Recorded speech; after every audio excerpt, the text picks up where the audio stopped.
this DMA is implemented. First, bus request is sent.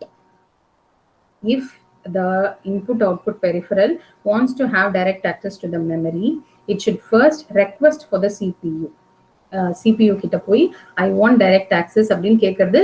The term is called bus request. And then comes the bus grant.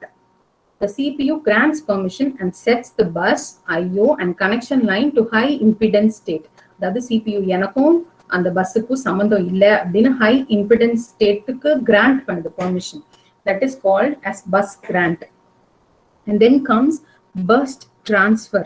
Burst transfer na enna, a block sequence consisting of number of words is transferred. Okay, the permission ketichu, permission kudutachu, now the transfer is going to happen. If the transfer is going to be a block of sequence, that is number of words, if the transfer is going to be very large, then it is called as burst transfer. Then comes the cycle stealing.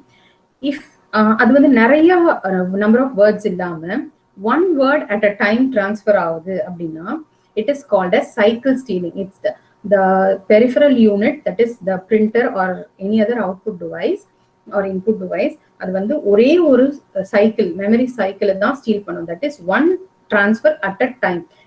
சுத்தமா எல்லாத்தையுமே கொடுக்காம only one transferக்கு மட்டும்தான் CPU வந்து time கொடுக்கும் IO input output devicesக்கு. That is called as cycle stealing. It steals just one cycle.